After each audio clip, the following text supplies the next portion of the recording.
from the Right Honourable Winston Peters. Speaker, to and enable... Order. I expect to hear it in silence. Speaker, thank you. To enable the Defence Forces to be sent with the best wishes of the Prime Minister and this Parliament, perhaps the Prime Minister could be given a sense of time to do that rather than the tirade we just heard. Order, and that is not a point of order. Order. Order. The time allocated to this. Order! I'm on my feet. Last Thursday, James Shaw raised a point of order concerning the House's endorsement of members of the Intelligence and Security Committee and referred to Speaker's ruling 2093. He questioned why the Assistant Speaker had ruled that the Speaker had no part in the statutory appointment process.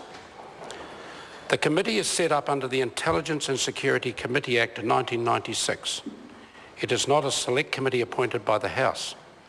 The Act quite rightly places no duty on the Speaker. The House has always been very careful in preserving the comity between the courts and Parliament not to legislate for the conduct of House procedure. While the Speaker has no part in the statutory process, he obviously has a concern to ensure that the House operates within the law, which requires consultation to be undertaken. The House cannot make good a failure to consult.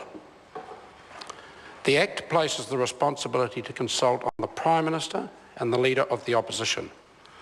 These consultations are not parliamentary proceedings in which the Speaker has a role.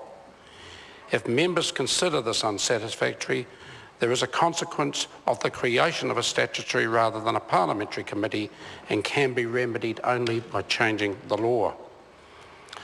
A difference of opinion has arisen about the process of consultation. As the Assistant Speaker ruled in the House on Wednesday, the Speaker does not have a role to set what is required by way of consultation.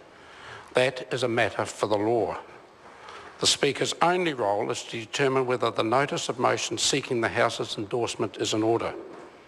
This is entirely consistent with the ruling of Speaker Kidd in 1997.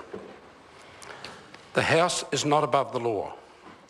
Were the Speaker to become aware that no consultation had been undertaken, the notice of motion would be ruled out of order.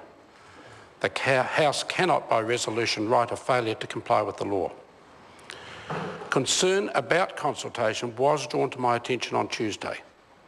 To assist, I informed both the Leader of the Opposition and the Leader of the House and suggested the concerns be discussed with them and other parties prior to the motion being brought to the House. It is the mover of the motion from whom I seek assurance about whether the consultation requirements of the law have been met, not those required to consult. As the Assistant Speaker ruled, using the words of Speaker Kidd in 1997, we should not be too precious about what constitutes consultation in a political context. What is usually accepted is that persons will be informed and have an opportunity to be heard. There is no expectation of agreement. There is, after all, the opportunity to put one's case in debate in the House, and ultimately the House could decline to endorse a nomination, the consequence of which would be the recommencing of the statutory process, including consultation. The Assistant Speaker's ruling was given in full awareness of the ruling of Speaker Kidd and is entirely consistent with it. No petitions have been delivered to the Clerk for presentation.